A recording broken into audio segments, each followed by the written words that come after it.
Nacional y el Ministerio de Educación presentan Aprendo en Casa. Ministerio de Educación. Gobierno del Perú. El Perú primero. Queridos estudiantes, los invitamos a participar en el desarrollo de las sesiones de aprendizaje que hemos preparado para ustedes. Aprendo en Casa.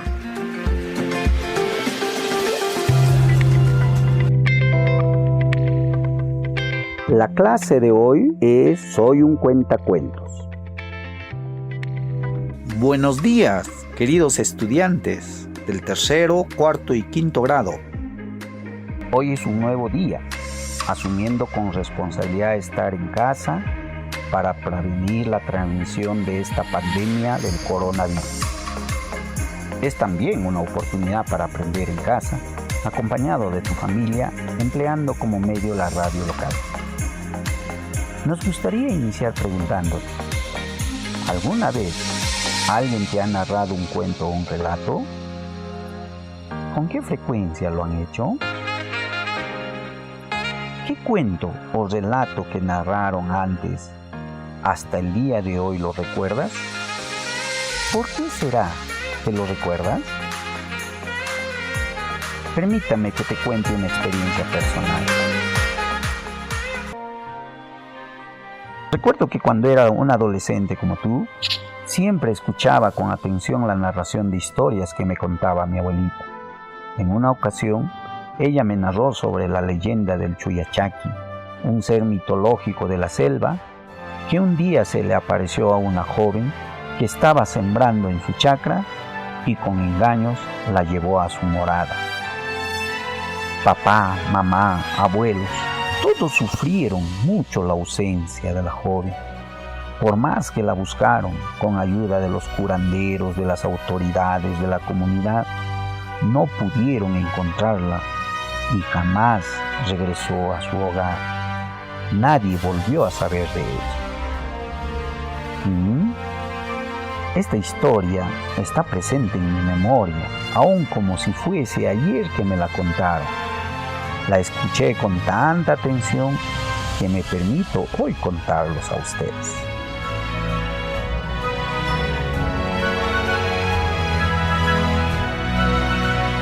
Ahora dialoguemos. ¿Por qué crees que esta historia quedó en mi memoria? ¿De qué forma habrá sido narrada para que llamara mucho mi atención?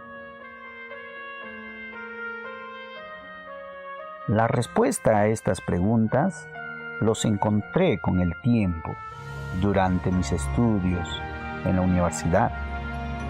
El secreto está en saber contar y narrar las historias. ¿Recuerdas algunos amigos que tenían esa habilidad?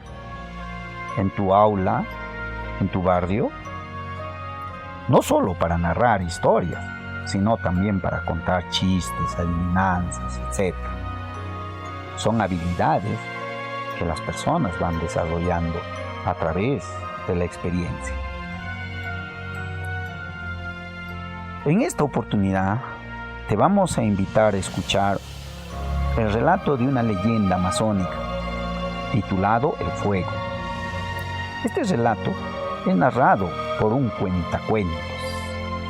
Si lo escuchas con atención, podrás identificar detalles de cómo lo hace: estilo de voz, entonación de las palabras, velocidad, pausas, entre otros. Terminado de escuchar, podrás tú seleccionar un relato similar para que luego te conviertas también en un cuentacuentos y los narres a los miembros de tu familia que ahora están reunidos en casa. Lo debes hacer de tal manera que quienes te escuchen queden fascinados con la historia. Este será el reto de tu aprendizaje el día de hoy. Narrar un relato haciendo uso de esos recursos verbales y paraverbales que hemos mencionado en antes.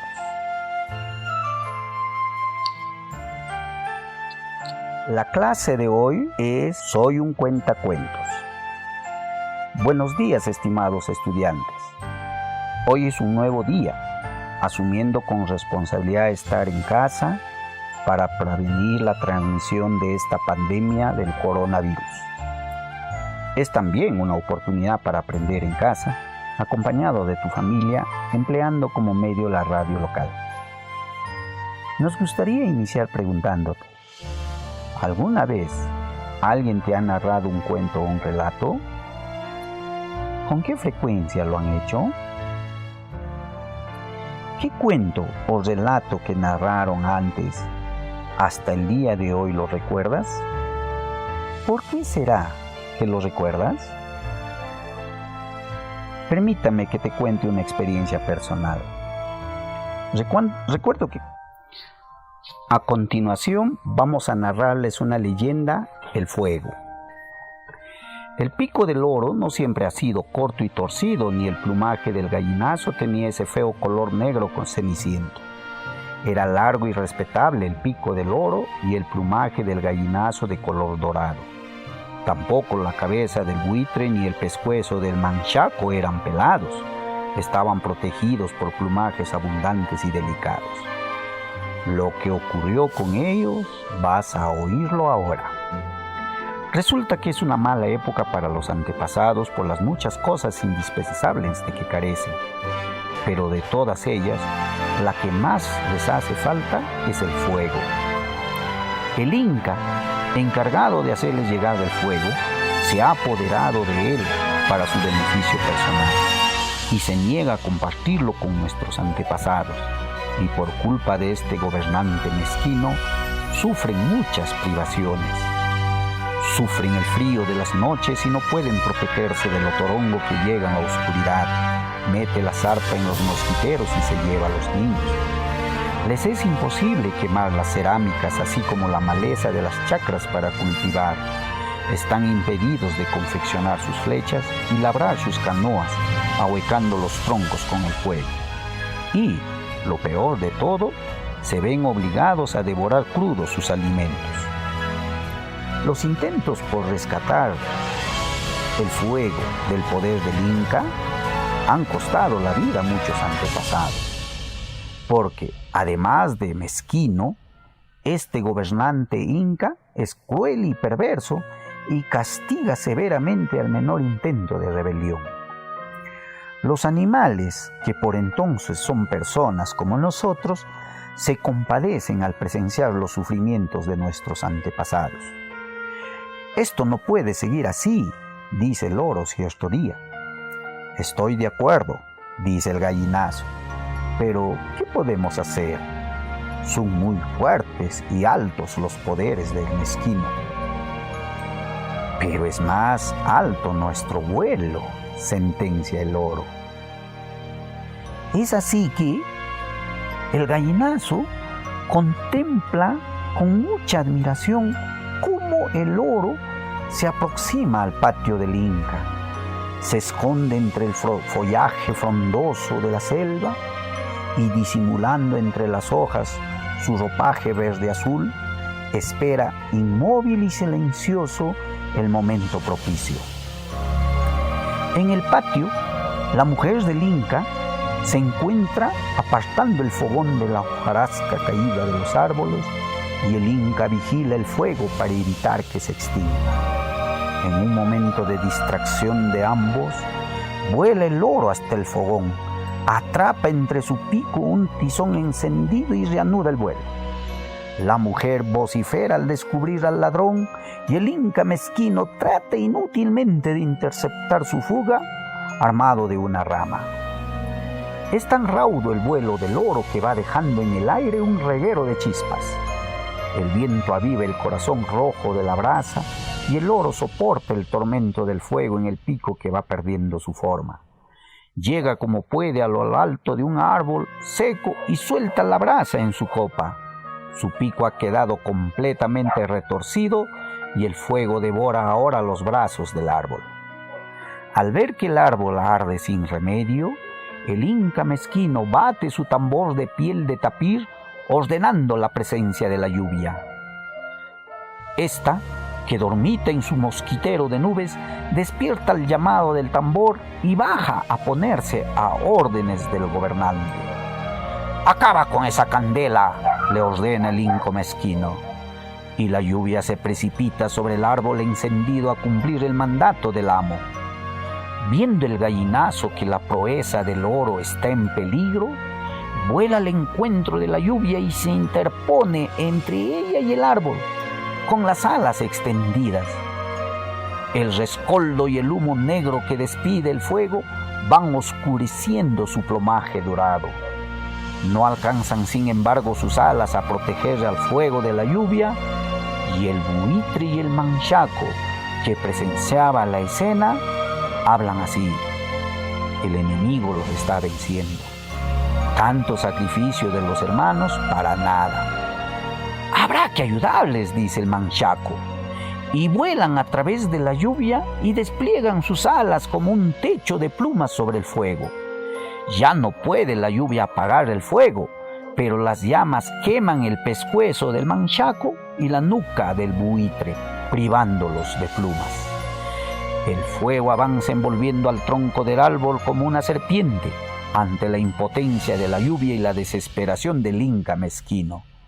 Y cuando llega a las raíces, el árbol se desploma con estrépito y el fuego se derrama por toda la floresta. Desde ese momento cambia la existencia de nuestros antepasados.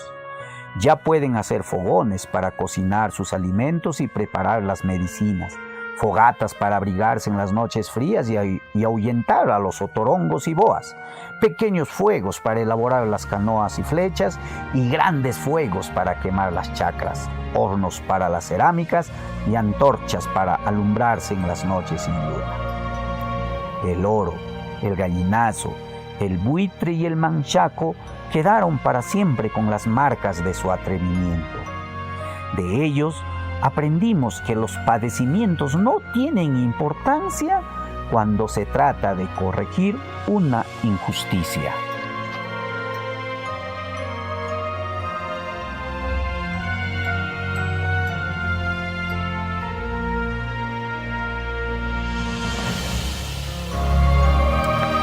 Bien, terminado de escuchar esta hermosa leyenda, les invito a pasar a otro momento importante.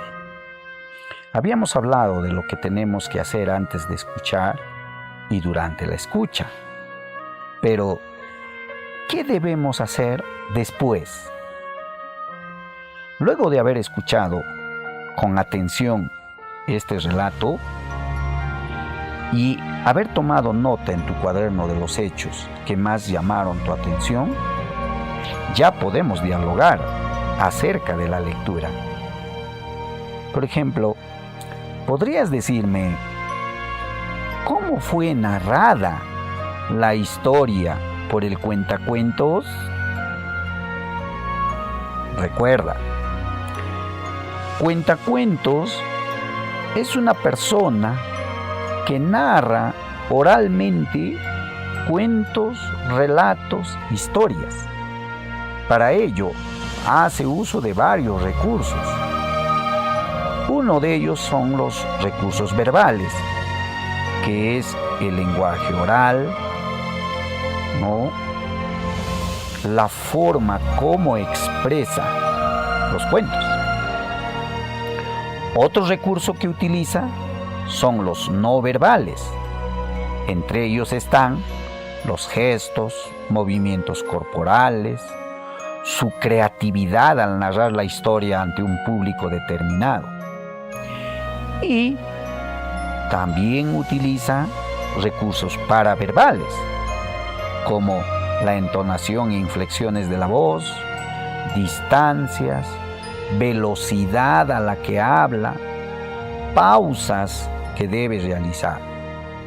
Es decir, todos esos recursos le permite a este cuentacuentos lograr su propósito al momento de narrar o contar una historia. Ahora, seguimos conversando. ¿Qué recursos paraverbales has identificado en la narración? Te sugiero que escribes esa respuesta en tu cuaderno. Luego, dialoga con uno de tus familiares, un hermano, hermana, mamá, papá, abuelo o abuela, el quien esté cerca a ti, y dialoga con él a partir de estas preguntas. ¿Cuál fue el momento más emocionante de esta narración? ¿Qué actitudes has puesto en práctica al escuchar la narración?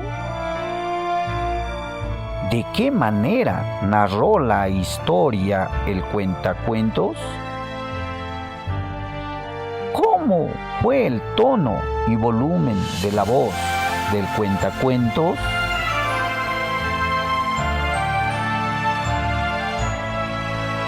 Es tu turno ser un o una cuentacuentos. Para ello, toma nota de lo que te diré.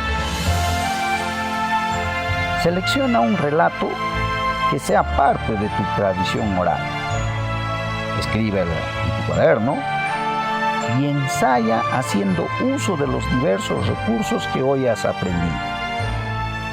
Los recursos verbales, que es tu lenguaje oral que expresas en tu voz.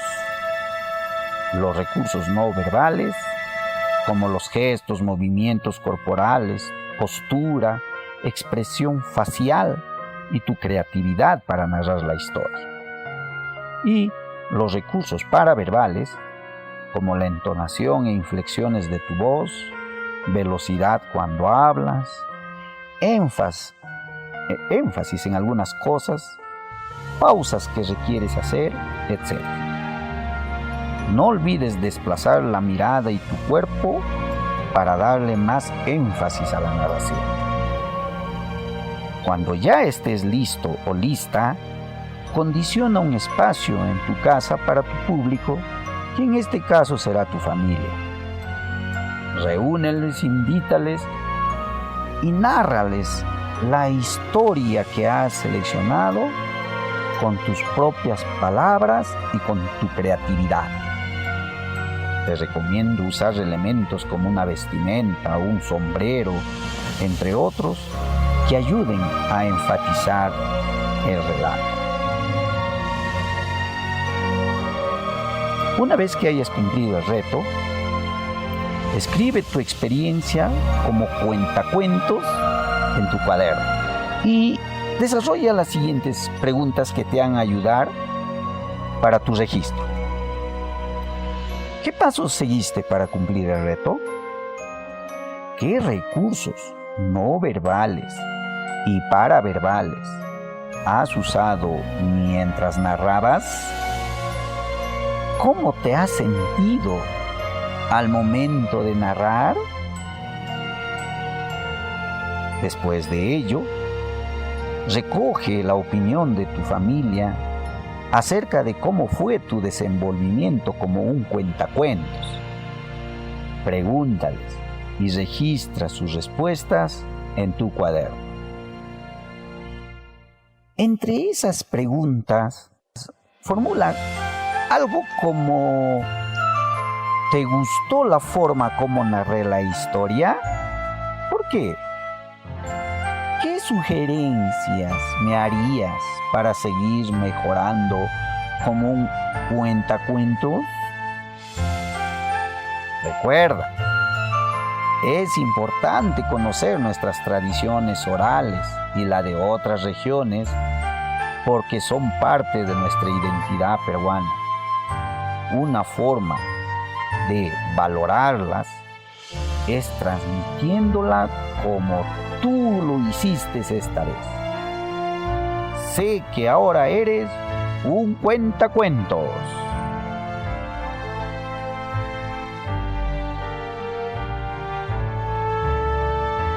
Hasta nuestro próximo encuentro.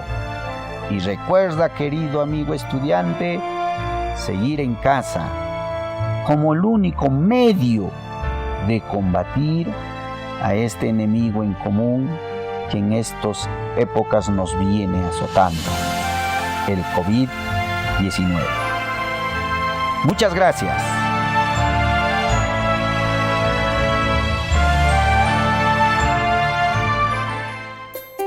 Nacional y el Ministerio de Educación presentaron Aprendo en casa.